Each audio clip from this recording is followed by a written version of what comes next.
You crest the ridge with your spear thrower raised. The wind slams into your face, cold and metallic, tasting like old blood. Your fingers are numb inside your hide wraps. You look down into the valley below, expecting a herd. Instead, you see one animal, just one.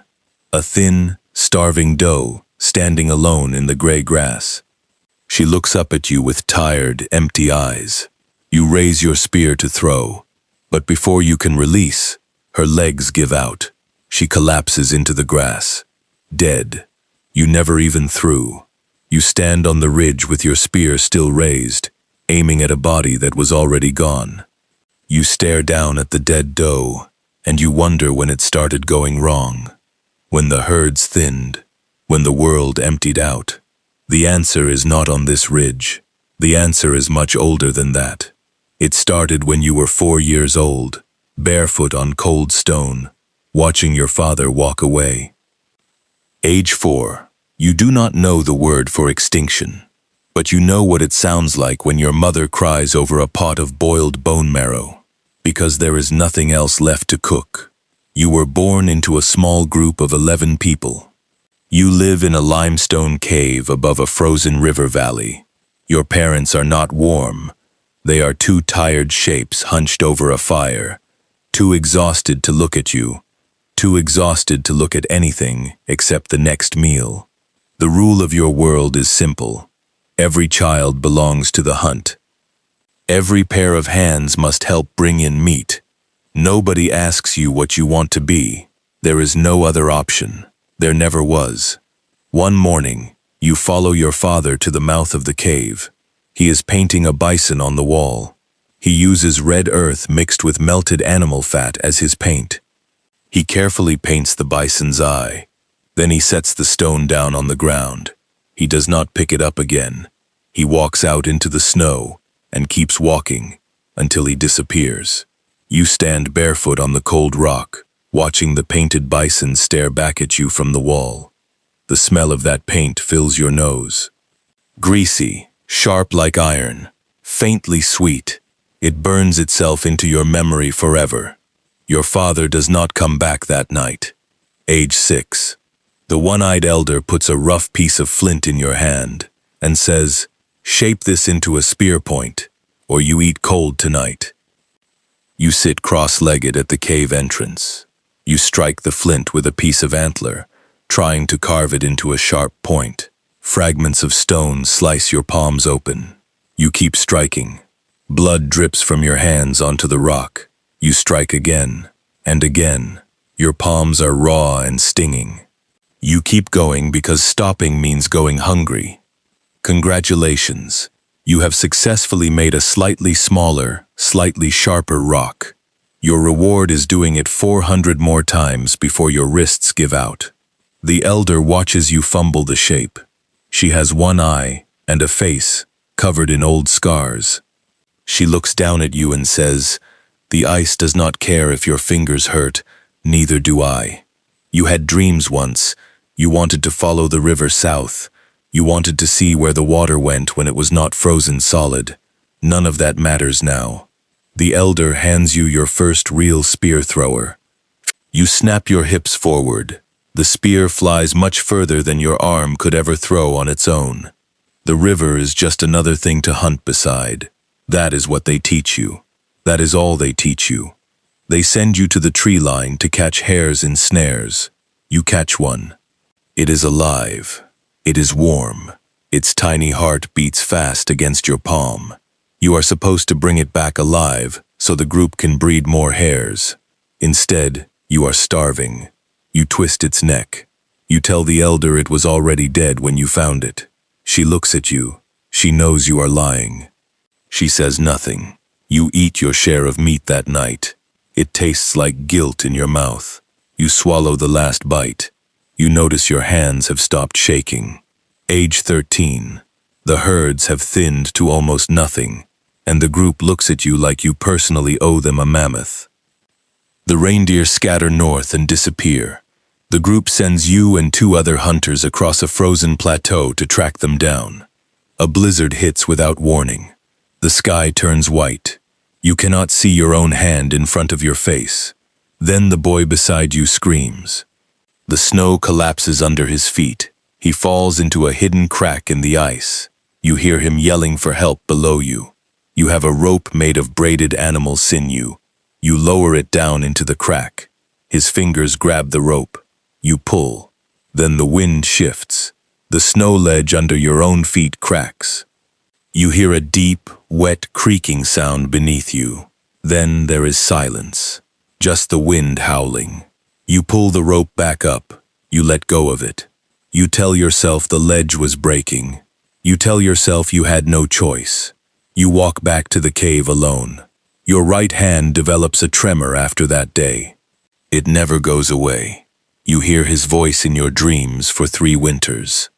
Age 22. The cold snaps back harder than before. The sky turns the color of iron. The last scattered animals vanish into silence. Your group is down to 5 people. You are the only one still hunting.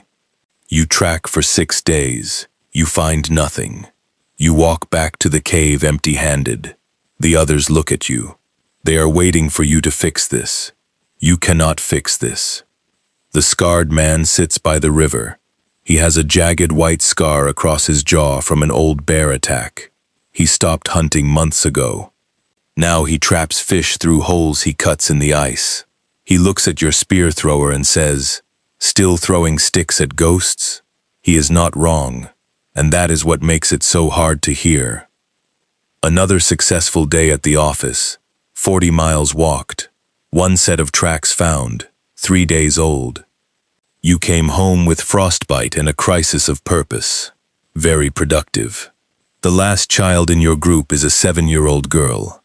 She is not yours, but she follows you on every hunt. She carries a small pouch of dried moss for starting fires. She does not talk much. She watches your hands and tries to copy what they do. You teach her how to read the snow for animal tracks. For 3 winters, she is the only reason you force yourself out of the cave each morning. The group is starving. The girl is weak. You find one old, sick bull reindeer standing in a frozen creek. It is too ill to run. You kill it easily. Your spear point sinks into its neck. You hear a wet, sucking sound. The animal does not fight, but 1 reindeer is not enough to feed 5 people. That night, the elder looks at you. Then she looks at the small pile of meat. Then she looks at herself. You understand what she is thinking. By morning, the group is 4 people. You eat. The girl eats. The fat coats your fingers. Greasy. Familiar. You do not look at the spot where the elder was sitting. They name you the lead hunter, the sole provider. It sounds like an honor. It is actually a death sentence with a title. Now every empty stomach is your personal failure. There is no one left to share the blame with. You watch the girl sleeping by the fire. Her hands grip the air like she is holding a spear thrower, the same way you do. You cannot tell if you are saving her or damning her. Age 28. Your knees crack like gravel every time you stand up. The tundra outside is the color of old ash. Nothing grows. Nothing moves. Age 30. The tremor has spread from your right hand to your shoulders. Your knuckles are swollen and stiff. The cartilage in your fingers is worn thin from 20 years of gripping the spear thrower. You can barely pull it back anymore. You walk out alone, not because anyone asks you to, because you do not know how to stop. You track for 2 days. You find nothing. On the 2nd night, you shelter under a shallow rock overhang night. No insects buzzing, no birds calling, no distant animal cries, nothing. The tundra is completely empty. You sit in the dark, and you finally understand. There is nothing left to hunt. There will never be anything left to hunt again. You are the last hunter, and the world you were built for is gone. Then, far away, you hear a single crack, ice breaking off a glacier, like the world snapping its last tooth. You walk back to the cave. The air inside smells like old animal fat and cold stone. The girl is 12 now. She has been practicing with the flint point you gave her. She looks up at you and asks you to teach her the formation for hunting a herd of 20 mammoth. You tell her there are no mammoth. There have not been mammoth for a long time, she says. Then what do I hunt? You have no answer. You hand her the spear thrower. You watch her wrap her fingers around it. You have made her into you. She walks out the next morning. She will come back with nothing. She will go out again the day after that, and the day after that, because that is what you taught her. That is what the ice taught you. Age 32. The ice finally pulls back. The world warms. The world breathes again. And you are still holding a spear thrower in a world that no longer needs one. Your heart stops one night, beside a fire that has burned down to white ash. No final hunt. No glory. No dramatic end. Just a chest that forgets to rise. The girl finds you in the morning. She pulls your hide wraps over your face. On the cave wall behind you, the bison your father painted is still there. 28 years old. The smell still clings to the stone. Greasy, sharp like iron, sweet, fat and red earth. The painted eye stares at nothing, waiting for a hunter who will never throw again. No marker over your body, no burial mound. The group, now 3 people, moves south, toward the river, toward the scarred man's fish traps, toward a world that does not need hunters anymore.